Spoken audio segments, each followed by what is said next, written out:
അപ്പം ഞങ്ങൾ വീട്ടിലെത്തിയപ്പോൾ വീടിൻ്റെ അടുത്തുള്ള അമ്പലങ്ങളിലൊക്കെ പോകാമെന്ന് കരുതിയിട്ടോ. അങ്ങനെ ഞങ്ങൾ അമ്പലത്തിലേക്ക് ഇറങ്ങി. ഇതായിരുന്നു എൻ്റെ കോസ്റ്റ്യൂം. ഞങ്ങളുടെ വീടിൻ്റെ അടുത്ത് തന്നെ ശിവൻ്റെ അമ്പലമുണ്ട്. അവിടെയാണ് ഞങ്ങൾ ആദ്യം പോയത് കേട്ടോ. തിരക്കൊന്നും ഉണ്ടായിരുന്നില്ല. അപ്പോൾ അമ്പലക്കുളമാണിത്. ഇവിടെ പഴയ പുരാതനമായിട്ടുള്ളൊരു ശിവൻ്റെ അമ്പലം തന്നെയാണ്. അപ്പോൾ അകത്തേക്കൊന്നും ഫോൺ കൊണ്ടുപോകാൻ പറ്റുന്നുണ്ടായിരുന്നില്ല. അപ്പോൾ ഞങ്ങൾ പുറത്തെ കാഴ്ചകൾ മാത്രമേ വീഡിയോയിൽ ഉൾപ്പെടുത്തിയിട്ടുണ്ടായിരുന്നുള്ളൂ. അപ്പോൾ ഞങ്ങൾ തൊഴുതിറങ്ങി. ഇങ്ങനെയാണ് ഭാഗം ഉണ്ടായിരുന്നത്. അവിടെ സേവ് ദ ഡേറ്റൊക്കെ എടുക്കാൻ ഒരുപാട് പേര് വരും കേട്ടോ. പിന്നെ നമ്മൾ വീടിൻ്റെ അവിടെ നിന്ന് ഇറങ്ങിയപ്പോൾ മുതലേ നബിദിനത്തിൻ്റെ റാലികൾ പോകുന്നുണ്ടായിരുന്നു കേട്ടോ. നമ്മുടെ വീടിൻ്റെ അടുത്ത മദ്രസ ഉണ്ടായതുകൊണ്ട് തന്നെ അവിടുത്തെ കുട്ടികളുടെ റാലി നമുക്ക് കാണാൻ പറ്റിയിട്ടുണ്ടായിരുന്നു. അവിടുന്ന് ഞങ്ങൾക്ക് കുറേ സ്വീറ്റ്സൊക്കെ തന്നിട്ട് അവർ. പിന്നെ ഞങ്ങൾ പട്ടാമ്പി ഗുരുവായൂർക്കാണ് പോകുന്നുണ്ടായിരുന്നത്. അപ്പോൾ വഴിയിൽ വെച്ചിട്ട് കുറേ നബിദിന റാലികൾ കണ്ടു. ഓരോ പള്ളി എത്തുമ്പോഴും നമുക്കിങ്ങനെ അവർ റാലി നടന്നുകൊണ്ടിരിക്കുകയായിരുന്നു. അപ്പോൾ ചില ഭാഗത്തൊക്കെ നമ്മളതിനെ നിർത്തിയിട്ട് തന്നെ അവർ സ്വീറ്റ്സ് വന്നു. വണ്ടികളൊക്കെ നിർത്തിയിട്ട് അവരുടെ ഒരു സന്തോഷം നമുക്ക് പങ്കുവയ്ക്കാൻ വേണ്ടിയിട്ട് അവർ നമുക്ക് സ്വീറ്റ്സൊക്കെ തന്നിട്ടുണ്ടായിരുന്നു കേട്ടോ. അങ്ങനെ ഞങ്ങൾ ഗുരുവായൂർ അമ്പലത്തിലെത്തി, തൊഴുതു.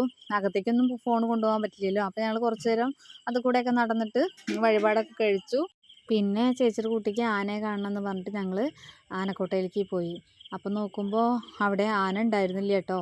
പിന്നെ നോക്കുമ്പോൾ ആന ഉണ്ട് അവിടെ, ഇങ്ങനെ മറച്ച് കെട്ടിയിട്ട് അതിൻ്റെ അവിടെ കാണുന്നുണ്ട് ചെറുതായിട്ട്.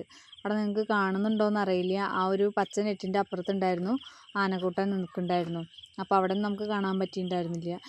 പിന്നെ ഞങ്ങൾ അവിടെ നിന്നിട്ട് കുറച്ച് നേരം ഫോട്ടോസൊക്കെ എടുത്തു. അവിടെ അടുത്തുള്ളവരൊക്കെ നമ്മൾ കണ്ടിട്ടുണ്ടായിരുന്നു. അപ്പോൾ നിന്ന് സംസാരിച്ചു. പിന്നെ വീണ്ടും നമ്മൾ വണ്ടിയിൽ കയറിയിട്ടുണ്ടായിരുന്നു.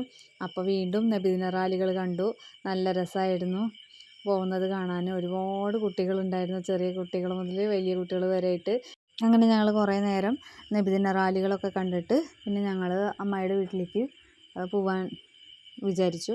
അങ്ങനെ ഈ ഒരു കരിമ്പനകളൊക്കെ ആയിട്ടുള്ള ഒരു റീൽസ് ഒരുപാട് നിങ്ങൾ കണ്ടിട്ടുണ്ടായിരിക്കും. ഒരുപാട് വീഡിയോകളിലുണ്ടായിരുന്നു.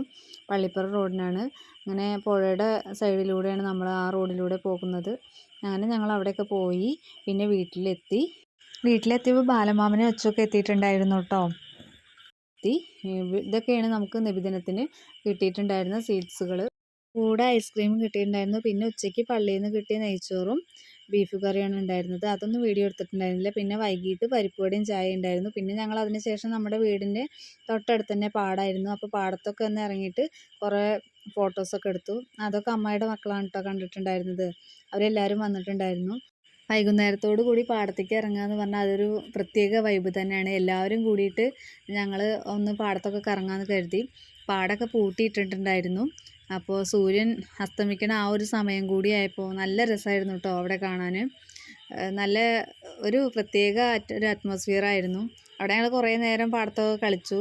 പിന്നെ നമ്മുടെ വീടിൻ്റെ അടുത്ത് തന്നെ കുറേ കുളങ്ങളൊക്കെ ഉണ്ട്. അവിടെയൊക്കെ ഒന്ന് പോയി. നിറയെ മീനുകളുള്ളൊരു പാടമാണ് കേട്ടോ നമുക്ക്. അപ്പോൾ ഇവിടെ പാടം പൂട്ടുമ്പോൾ നിറയെ മീനുകളൊക്കെ കിട്ടിയിട്ടുണ്ടായിരുന്നു. അവിടെ ഒരു സൈഡിൽ ഒരു ഓറഞ്ച് ഭാഗം കണ്ടില്ലേ, ഇങ്ങനെയാണ് നമ്മുടെ വീടിൻ്റെ ഭാഗം കേട്ടോ. താഴെ തന്നെ പാടം. അപ്പോൾ കുട്ടു ഇതാ കുളത്തുനിന്ന് മീനിനെ പിടിച്ചിട്ട് വരികയാണ്. അവന് കിട്ടിയ മീനിനെ കാണിച്ചു തരാൻ കണ്ടില്ലേ, ഏറ്റവും വലിയൊരു മീൻ തന്നെയാണ് അവന് കിട്ടിയിട്ടുണ്ടായിരുന്നത്. പിന്നെ അമ്മയുടെ കുട്ടികൾ ദർശനമോളൊക്കെ അത് അവൾ ചൂണ്ടലിടാനുള്ള ഒരു ആഗ്രഹം കൊണ്ട് അവിടെ ഒരു കിണറ്റിൽ ചൂണ്ടലിടുകയാണ്. പിന്നെ ഞങ്ങൾ വീട്ടിലെത്തി. അപ്പോൾ ചേച്ചിയുടെ വക സ്പെഷ്യൽ ബോളിയും പാലടയും ഉണ്ടാക്കിയിട്ടുണ്ടായിരുന്നു. അവൾ തന്നെ ബോളി ഉണ്ടാക്കി നോക്കിയതാണ് കേട്ടോ. നല്ല സക്സസ് ആയിട്ടുണ്ടായിരുന്നു. എല്ലാവർക്കും നല്ല ഇഷ്ടമായി. പിന്നെ ഞങ്ങളെല്ലാവരും കൂടെ ഒരുമിച്ച് കുറേ നേരം ഇരുന്നു. ഭക്ഷണമൊക്കെ കഴിച്ച് പിന്നെ കിടന്നു.